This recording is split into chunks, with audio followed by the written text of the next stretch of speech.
Tudo bom? Nossa conversa última girou em torno de se discutir em cima de uma questão levantada, a questão-chave da aula, né? Qual o modelo econômico da China? É evidente que a nossa ideia não foi falar sobre os modos de produção, ou seja, capitalismo e socialismo, serão tema de outra conversa, né? E muito menos da natureza do sistema econômico, social e político da China.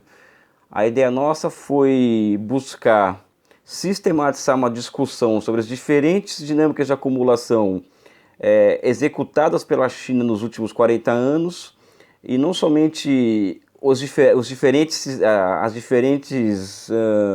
dinâmicas de acumulação, mas como que elas se combinam ao longo do tempo. Advoguei que não tem como, apesar do grande peso das exportações, dos números astronômicos que envolvem as exportações, é muito complicado falar em um export-led na China como um exemplo de export-led. Eu destaco que o investimento é o carro-chefe do processo de crescimento do país, e que no máximo pode-se dizer que existe uma dinâmica, vamos dizer assim, que combina um peso grande de exportações mais e supremacia dos investimentos, mas sem deixar de lado o papel das exportações. E essa discussão das exportações, ela tem uma natureza muito década de 80, 90, uma discussão muito ideologizada pela mão dos economistas neoclássicos, que é uma conversa que vai direto para o papel do capital estrangeiro. E nós não negamos o papel do capital estrangeiro no país, né? Tanto é que tem um dado que mais de 50% das exportações chinesas em um período X da recente partiu de empresas não chinesas. E, enfim, é uma discussão passada, podemos voltar a isso mais adiante, né? E vai ficando claro na nossa cabeça, inclusive foi ontem a ideia da conversa ontem passou por isso também, que tão ou mais importante do que discutir essas dinâmicas de acumulação, inclusive fazer uma discussão mais profunda sobre preços macroeconômicos, falar da constituição de condições políticos e institucionais ao enfrentamento de pontos de estrangulamento na economia em dado momento, prover o país de uma capacidade de previsão maior dos problemas econômicos que acometem o processo de desenvolvimento. Para isso tem a questão das institucionalidades, das instituições, e a conversa ela foi enveredando, até que chega ao final dela, eu comentando sobre as condições institucionais criadas na década de 90, 94, com o grande pacote fiscal de 94, as condições institucionais criadas para o surgimento de uma economia monetária na China, que eu chamo de economia de mercado keynesiana, ou seja, uma economia baseada no crédito. Coloquei o chamado momento Bresser, ou estatização da taxa de câmbio, quando rola uma maxi desvalorização da taxa de câmbio em 1994, mantendo-se fixa na casa de 6 yuans por dólar, até 2005, quando passa a operar a partir de uma banda cambial que, vamos falar a verdade, é o dólar, né? Ou seja, o dólar valoriza, o yuan desvaloriza. E essas condições institucionais criadas e foi comentadas na última conversa, ela abriu condições ao que eu coloquei ontem como um ensaio geral de uma intervenção em massa do Estado na economia, com o grande projeto de desenvolvimento do Oeste da China, que ele foi inaugurado em 1999. Isso se encaixa dentro de um esquema em que a China, de um lado, ela não parte para a desvalorização competitiva da sua moeda como resposta à crise de 97, e isso tem um alcance geopolítico na Ásia muito grande e nada pequeno, não é? Em prol de uma política já voltada para o fortalecimento do mercado interno de massas. Isso já é uma preocupação chinesa daquela época, de 20 anos atrás. O mote da conversa de agora é tão um nome fantasia, né, das zonas econômicas especiais, a nova Rota da Seda. E para isso é um mote para que eu abra um pouco a discussão, que é algo que me traz saudade, me traz boas lembranças, me traz assim, muita alegria em lembrar que foi a época do meu ingresso no mestrado de Geografia Humana pela USP, aí a escolha do tema entre eu e meu orientador e o desenvolvimento dele. E quando eu vou contar essa história, e ao contar essa história, eu vou clarificar a razão desse chamativo, né, das zonas econômicas especiais, à nova Rota da Seda. Pois bem, eu, apesar de ser professor de economia, economia política, desenvolvimento econômico e planificação econômica, minha formação é de geógrafo, a minha formação em mestrado e doutorado também é em geografia humana, geografia econômica, e sempre voltado às questões de China. Eu fui procurar meu orientador na época, ano 2000, mais ou menos, falando do interesse de dar continuidade ao trabalho que havia feito ao trabalho de conclusão de cursos, trabalho de graduação individual na USP, esse é o nome do trabalho final de graduação, que foi sobre a China. Fomos conversando sobre essas questões que envolvem a China, e ele falou, olha, faz um levantamento inicial sobre os investimentos em energia e transportes na China nos últimos anos e quais são os projetos futuros. Tabula os dados, faz o seguinte, pega um papel, separa em várias tabelas, tantas colunas, e coloca-se a obra, o valor de investimento, a fonte de financiamento, tal. Essas informações básicas de grandes projetos de execução. E naquela época, encontrar esse tipo de informação não era uma tarefa das mais fáceis. A internet não era tanto quanto hoje, tão socializada quanto hoje. Aliás, nem hoje é tão socializada, né? Mas naquela época era muito menos. Mas deu para fazer uma grande pesquisa que ao final virou um livro, China, Infraestruturas e Crescimento Econômico, lançado em 2006 pela editora Anita Garibaldi, que teve o prefácio do professor Beluso, inclusive. E o que acontece? Naquela época, final da década de 90, estava havendo uma explosão de publicações, artigos de jornal, de revistas internacionais, uma explosão de criatividade sobre a temática da China, que a China estava ela passa pelo fim do bloco socialista, do antigo bloco socialista. Ela consegue se arranjar em meio a esse novo esquema mundial pós-final da União Soviética, globalização. Ela consegue se afirmar nesse meio, nessa conjuntura turbulenta daquela época, e ela é pega de forma inusitada em meio a uma crise financeira fora do seu território, mas que atingia diretamente o país, que foi a crise asiática de 97. E eu fui fazer a minha pesquisa justamente nessa época, né? E eu, como geógrafo, eu tenho muito claro na minha cabeça que, não só por ser geógrafo, mas também por outras formações que a gente tem ao longo da nossa vida, né? De que desenvolvimento econômico ele é somente uma ponta de um iceberg em torno de uma chamada consolidação de um poder político. Ou seja, o desenvolvimento da economia está a serviço de um Estado e de um poder político determinado. E esse poder político determinado, ele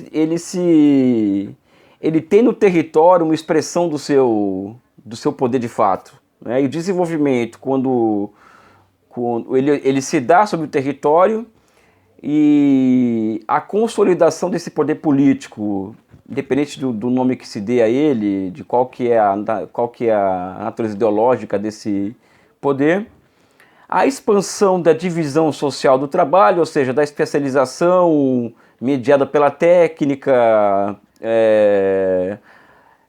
a separação da indústria, da agricultura, só que mais adiante a agricultura vai se tornando um ramo da indústria, vai se transformando em expressão de um poder político, né? E eu fui começando a conectar as grandes questões, a questão dos investimentos, e começou a me chamar a atenção a uma chamada dinâmica territorial. Quem falava muito isso, aliás, eu sempre o cito aqui com muito carinho, que é o embaixador Amaury Porto de Oliveira, que foi embaixador do Brasil em Singapura e escrevia as chamadas cartas de Singapura. Ele comentava muito sobre isso, eu também percebia isso por uma questão até intuitiva, do seguinte: existia uma dimensão territorial, né, daquilo ali, daquele processo. Então, quando nós estudamos, por exemplo, a instalação das zonas econômicas especiais, nós vamos perceber que as suas quatro primeiras zonas, que as quatro zonas econômicas especiais, as primeiras instaladas, elas eram voltadas geograficamente a colônias chinesas e fora da China. Shenzhen, muito próximo ao lado de Hong Kong, ou seja, ela está lá para criar uma zona de convergência econômica capaz de criar as condições objetivas para a unificação de Hong Kong ao território econômico chinês. O Paulo Gala vai falar muito sobre Shenzhen, que é um caso incrível de desenvolvimento. As outras zonas econômicas especiais, eu não vou me lembrar dos nomes delas aqui, mas eu sei que outra delas é voltada para Taiwan. Outra zona econômica especial é voltada para os chineses ultramarinos do Mar do Sul da China, vai bater na Indonésia, próprio Singapura, aquela região toda, e outra para a Coreia do Sul. Ou seja, elas foram instaladas em locais estrategicamente escolhidos, não somente para abrigar o capital estrangeiro, mas para operar, vamos dizer assim, uma simbiose que envolvesse os fluxos crescentes de capitais produtivos e financeiros dos chineses que estavam vivendo fora da China desde a Revolução de 49 até antes. Ou seja, existe um circuito financeiro e produtivo chinês sendo formado, tendo como ponto de partida essas quatro zonas econômicas especiais, não é? Eu paro aqui essa discussão das zonas econômicas para começar outra, para depois voltar aqui. Eu acredito que a China, desde o começo do século XX até hoje, ela passou por 3 revoluções e ela passa por uma 4ª revolução hoje. Não é a 4ª revolução industrial. Estou falando de uma outra revolução de outro tipo. A primeira é a queda da dinastia Qing, um falso engano, e a proclamação da República por Sun Yat-sen em 1911. Ela é um salto significativo, pois a China ela passa a se apresentar no rol das nações já como uma república com vontade de soberania, vontade própria. Essa revolução ela não logrou sucesso imediato, graças ao resultado do final da Primeira Guerra Mundial, em que a China ela foi... As demandas chinesas não foram atendidas pela Paz de Versalhes. Tem até uma frase, eu não sei de qual embaixador, o representante da Inglaterra, dos Estados Unidos, não sei, de que não existe diplomacia para nações fracas. E o resultado da Paz de Versalhes para a China foi uma conflagração interna, uma revolta estudantil, e daquela revolta estudantil vem grande parte das lideranças que fundam o Partido Comunista em 1921. O Manifesto Comunista ele é traduzido a mandarim em 1920, em 1921 surge o Partido Comunista da China, com lideranças políticas, quase todas elas advindas dessa revolta estudantil de 9 de maio, que é chamado 9 de maio. A Revolução Russa de 17 tem um papel fundamental nesse processo, não é? Então essa é uma primeira revolução, né? Ou seja, e todas essas 4 revoluções elas estão entre si, vocês percebem a primeira passando pela quarta, a terceira pela quarta, a quarta pela terceira, pela segunda, ou seja, elas são um movimento, não é? Cuja combinação deles é a cara da China moderna. A segunda revolução chinesa, ela ocorre depois do segundo século XX, ela ocorre em 49, quando a China ela levanta a mãozinha e fala: eu sou parte do Tratado de Westfália, que é um dos tratados mais importantes do mundo moderno, ou seja, um tratado que sanciona o que é o atual mundo político moderno, ou seja, as nações, a autodeterminação das nações, entre outros atributos, ou seja, a resposta às contendas internacionais não passam pelo uso da força militar, em primeiro lugar, passa pelo diálogo, né? Ou seja, é um tratado pelo qual a China não fazia parte, ela passou a fazer parte a partir da Revolução de 49. E um novo poder político unifica a China como unificou em 2000 e poucos anos atrás, e esse poder político ele industrializa o país de forma inicial, apesar da China ter logrado muitos feitos interessantes. Essa revolução ela dota o país de uma siderurgia própria, por exemplo, que é fundamental para qualquer país daquela época se dizer independente. E a terceira revolução ela ocorre em 78 com a reforma e abertura, quando Deng Xiaoping ele reconfigura o poder político de 49, permitindo aos camponeses o direito à acumulação, né, o direito ao enriquecimento, e isso, o alcance desses contratos de responsabilidade entre o Estado e a família camponesa, e a troca, vamos dizer assim, e uma mudança nos termos de troca entre campo e cidade, ela provoca uma revolução industriosa na China, ou seja, uma acumulação sem apropriação, um termo que Giovanni Arrighi usa muito no livro Adam Smith Beijing. E também a China, ela a partir da década de 90, ela adentra o processo de globalização. Ela passa a fazer parte do processo de globalização de fato. Eu coloco globalização sempre entre aspas, porque existe muita confusão em torno desse termo. E essa entrada no processo de globalização, ela se dá a partir desse processo de instalação de zonas econômicas especiais, ou seja, ela se liga ao mundo a partir do seu litoral, a partir dessas quatro cidades. Logo em seguida, em 1984, isso é a terceira revolução chinesa em andamento, né?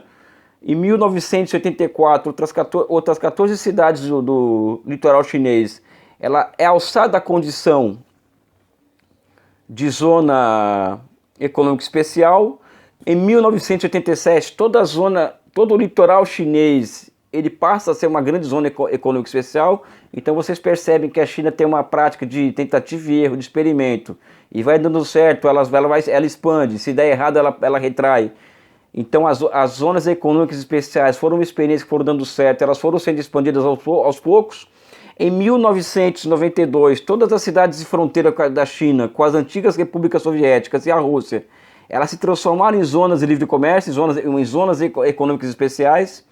Houve muita troca existem cidades russas e chinesas grudadas uma na outra, com uma intensidade de troca comercial muito expressiva.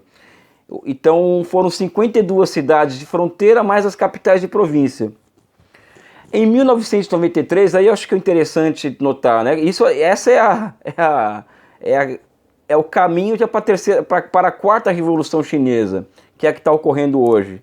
É a seguinte: se nós formos estudar, por exemplo, a história dos Estados Unidos e a história do capitalismo, ouso dizer, existe uma história que é antes dos Estados Unidos se tornarem uma economia continental com saída por 2 oceanos, um grande país com vastos recursos naturais, banhada por 2 oceanos, uma geografia fantástica americana. Então não se compreende o mundo hoje sem entender esse processo da conquista do Oeste e também das instituições que foram criadas no último quarto do século XIX, voltadas à conquista rodoviária pela construção de rodovias, por exemplo, do oeste do país. Então tem a Tennessee Valley, por exemplo, aliás, entre as várias coisas que eu já já fiquei muito tempo estudando na minha vida essa questão das instituições que os americanos formaram para a sua expansão oeste foi uma delas, não é? Inclusive a escolha de uma cidade. Chicago, ela é o epicentro, a cidade que marca o marco zero da conquista oeste dos Estados Unidos. É uma bifurcação rodoviária, é muito impressionante. Chicago, ela é uma cidade localizada em uma região estratégica para uma finalidade estratégica que foi a conquista do oeste dos Estados Unidos. E o interessante é que o caso chinês, isso no meu mestrado, eu fui tocando nisso, estudando, a China ela praticamente copia as instituições criadas pelos Estados Unidos a posteriori da conquista oeste, incluindo uma cidade localizada também no meio oeste, como Chicago, nos Estados Unidos, que se tornou o marco zero, o ponto zero da conquista a oeste à la chinesa, que é a cidade de Chongqing, que eu conheci em 2009. É a maior cidade do mundo, se eu não me engano, tem mais de 30 milhões de habitantes. Ela fica no meio oeste da China, e dali, vamos dizer assim, ali é a porta de entrada da China para o seu oeste. Ou seja, essa cidade ela foi escolhida pelo governo central para ser a Chicago chinesa.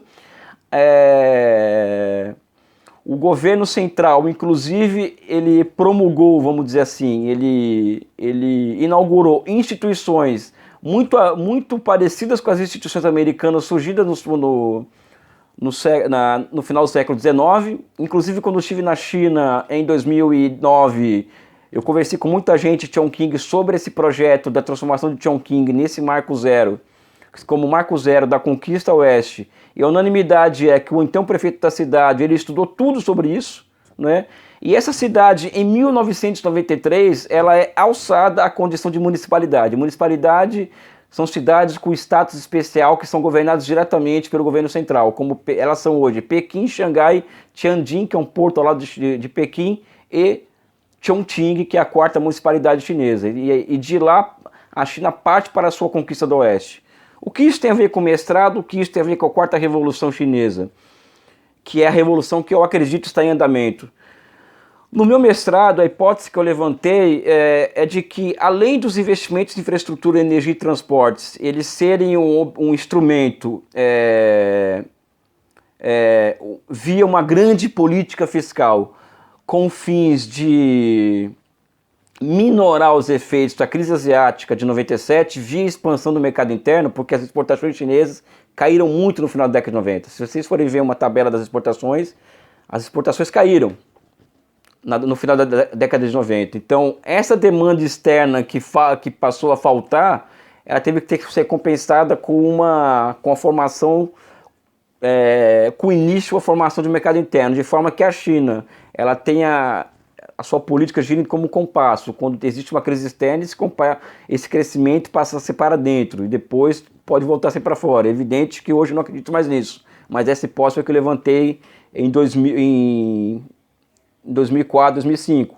Não é? Então a China passa a construir um mercado interno de massa, mas não somente isso. Existia um objetivo mais estratégico, que é a consolidação de uma quarta revolução chinesa, ou seja, todas interligadas uma com a outra, né?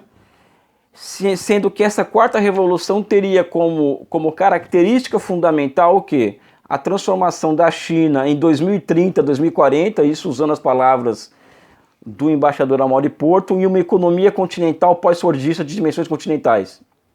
Acho que eu fiz uma redundância aqui, né? Uma economia continental pós-fordista, muito similar à americana. O engraçado disso tudo é o seguinte: primeiro que a China ela já se consolida como economia continental.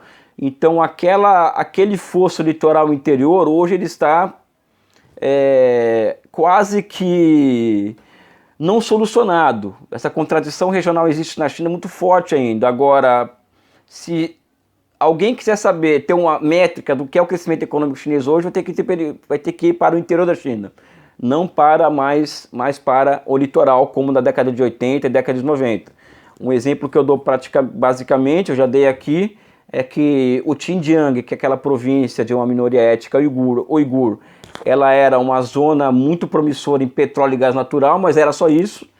E hoje ela já pode ser considerada como o maior polo petroquímico da Ásia Central, ou seja, a transformação daquela região do Xinjiang nos últimos 20 anos é muito impressionante, assim como é muito impressionante a transformação de todo o oeste da China após esse primeiro pacote fiscal lançado em 99, tendo em vista enfrentar os efeitos da crise de 99, mas também com uma dimensão estratégica que seria a criação de uma economia continental. A hipótese que eu levantava à época e que eu acredito ser muito verdadeira é a seguinte: como eu não compreendo, vamos dizer assim, o que é o mundo hoje, sem compreender aquele processo de transformação dos Estados Unidos em uma economia continental fantástica, né?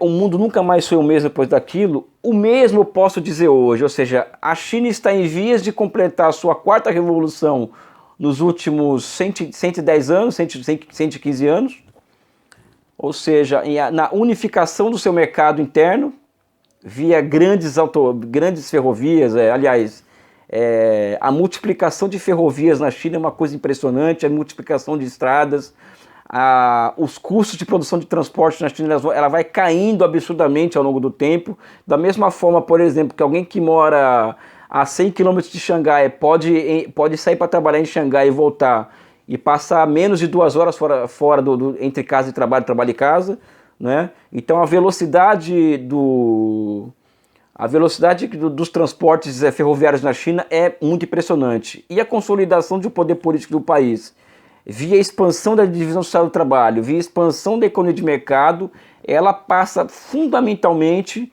pela unificação do seu território econômico, ou seja, o abandonamento, a superação daquelas economias de hinterland, de cluster que não se comunicam entre si, no caso chinês, de comunas que não se comunicavam entre si, autossuficientes.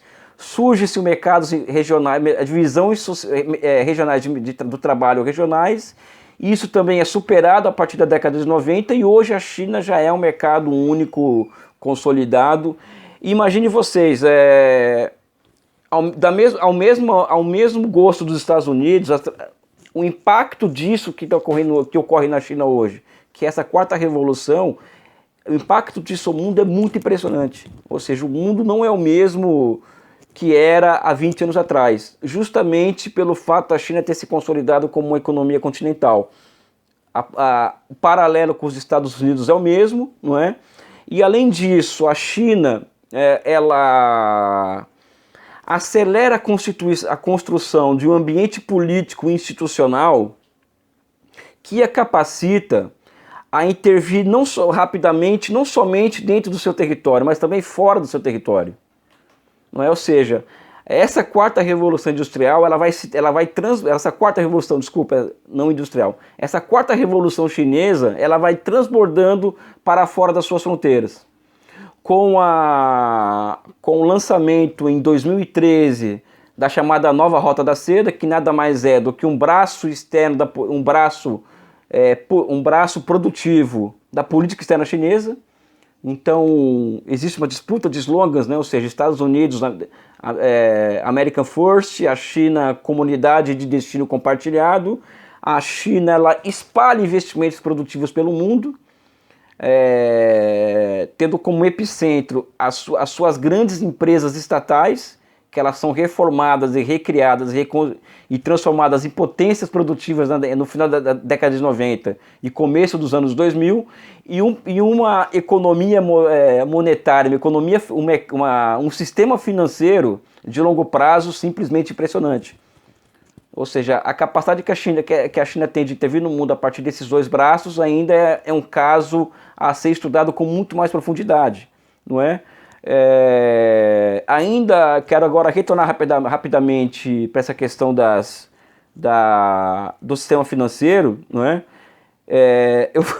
Eu trabalhei muito com essa questão da construção de metrôs em Xangai, Pequim e outras cidades nesse meu mestrado, e um fato é muito interessante. Lógico, além das JVs entre empresas chinesas e europeias para a construção de metrôs, principalmente Xangai, depois em Pequim para as Olimpíadas de 2008, que foi um sucesso. O que mais me chamou a atenção foi o seguinte, uma boa parte do que se investiu em metrô na China, e até hoje, ou seja, Xangai e Pequim, por exemplo, uma boa parte dos metrôs das suas respectivas cidades, teve uma expansão impressionante, foi financiada por meio dos bancos municipais de desenvolvimento, né? Afora alguns fatos, como por exemplo, uma usina como a de Três Gargantas, uma boa parte dela foi financiada no mercado de capitais via o quê?